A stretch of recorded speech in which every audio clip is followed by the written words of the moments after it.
I'll just do a quick recording and give you a walkthrough of the system of how things have been put together so you get a better understanding. You can see all of product checks being imported into the system as well.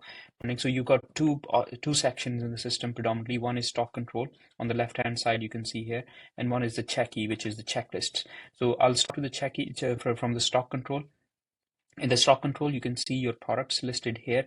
So if I go into one of your products, for example, if you're manufacturing or producing patty, if I go into this product here, you can see the product name, and obviously you can manage the production quantity, and you can set them categories and whatnot. And also here you can associate checklists with that particular product as well. So when you click on here, you can see some of your checklists which have been imported, they'll show up, and all you have to do is to associate those checklists with this product.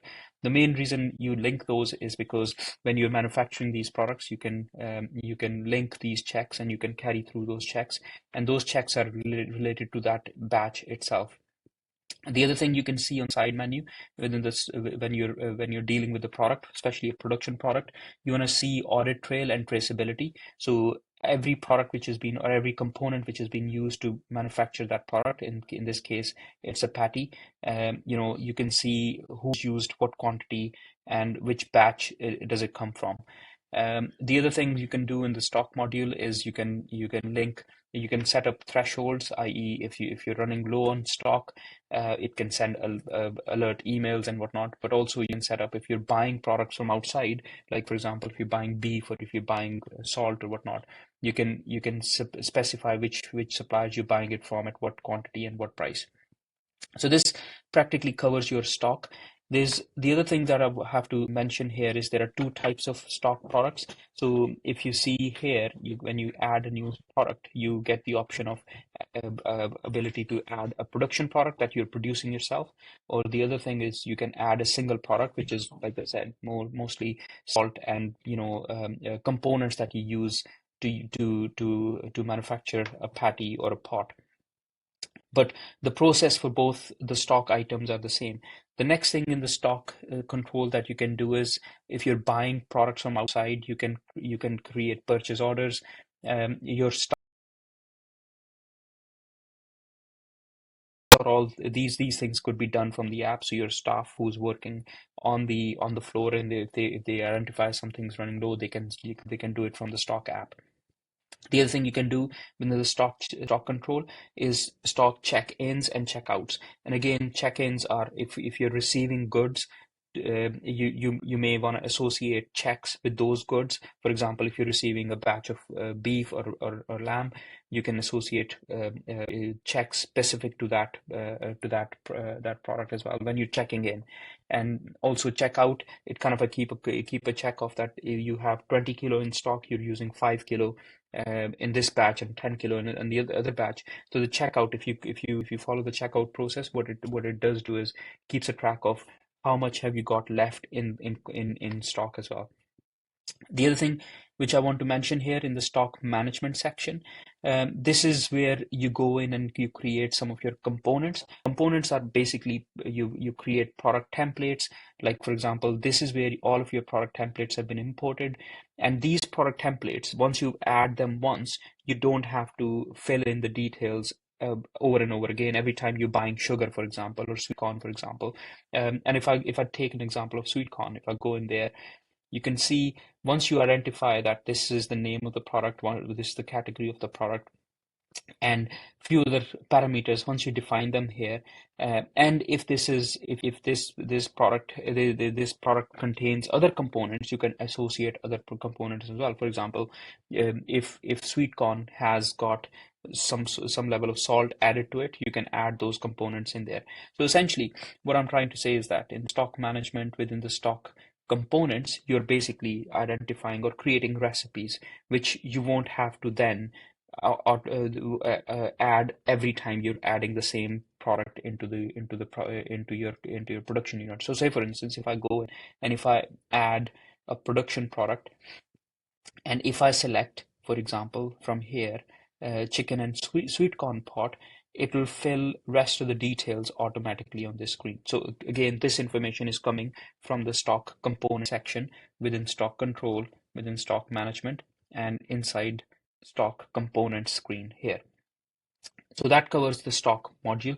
Now, if I come back to the checklist, so every stock item that you produce, they can be associated, as I mentioned earlier, they can be linked with specific checks. So when you're cooking beef pot, you can attach very specific checklists to those. If you're cooking patty itself, you can attach very specific checklists to those. And those checklists could then be distributed to your team, and those checklists could be performed from an app. And the app looks a little bit like this. So you could see all of your checklists are showing up in the app, and each checklist could be scanned using the QR codes. If I give you a bit of an example, if I go back into the product screen here, I've allocated some checks to this particular product, i.e. patty. So if I go into related checks, you see a QR code here. So what I'm going to do is I'm going to take the app here, and if I go back, if I go back, there's a QR code scan option here. So on the app, you can scan the QR code. And if I scan this QR code, launch that very particular checklist, which your staff member can then pick the checklist from the phone, and they can fill all the questions from their tablet or their mobile phone to submit the answers against that particular batch or that particular product. So that's how the both tie together. These questions that you see, they've been kind of imported from the checklist that you provided. But again, these question and answers and different responses, they can be changed as you like. So they can be easily modified. You either tell us what you want to change, or you can change them yourself. So I'll move on to the checklist part, how you create and how you manage checklists. So it's basically the checklist management lives here on the side menu. It's called Checky. So within here, there are the main things that you need to look at is the templates.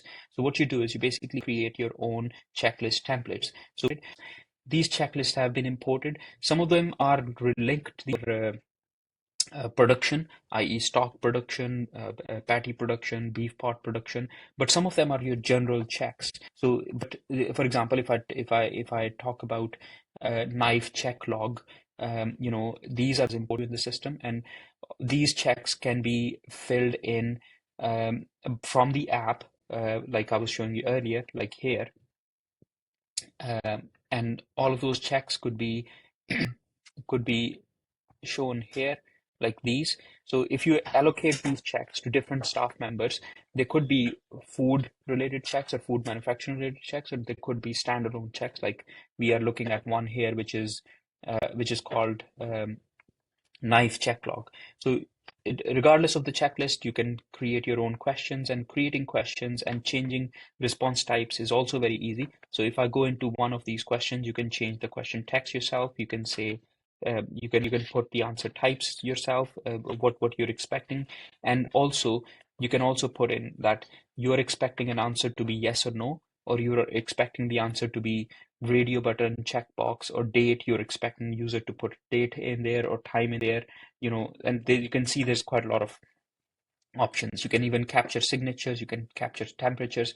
So based on what you select here, those fields would start appearing on the app itself. So if I go back onto the app and if I pick one of the checklists here, if you wanted people to capture signature, you can do that, and this pop-up would come up.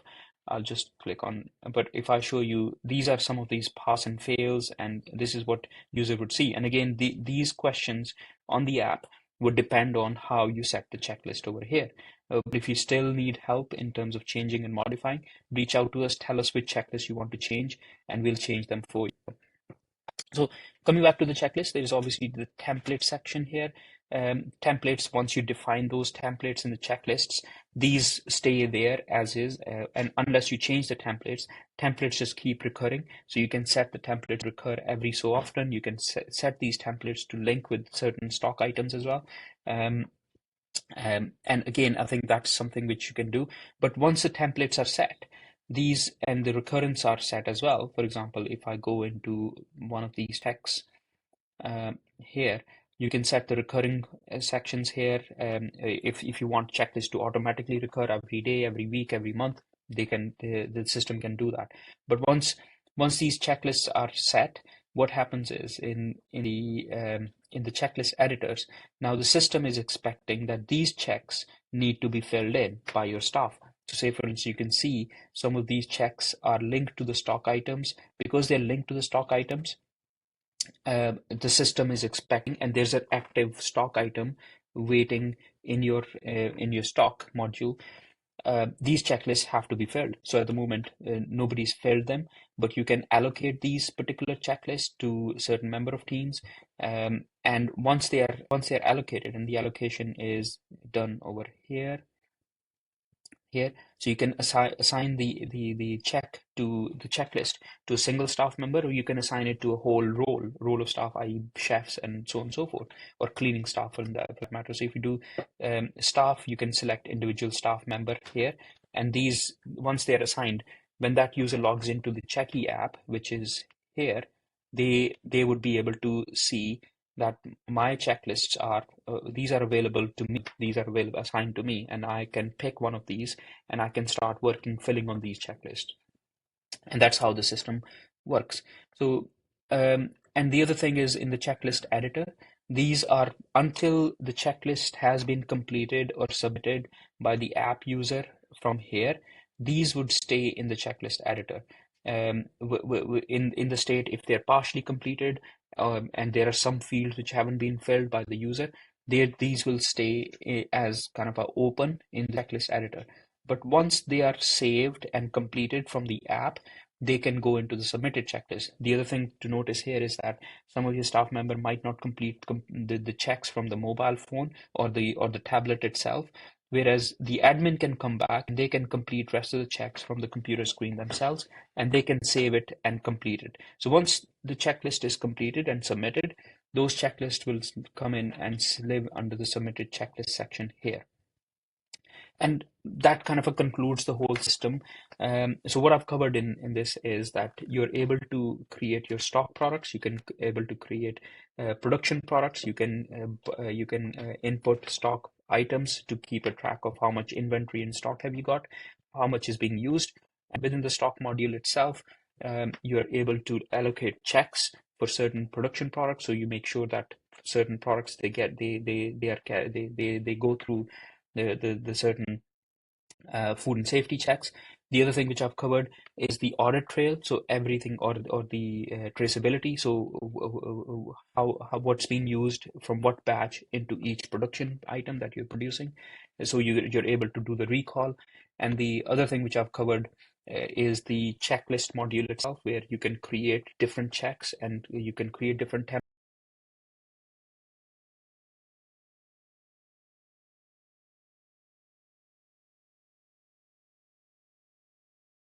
staff members or the whole roles. So it could be assigned to a group of people who generally do that job, i.e. chef or cleaners, for example.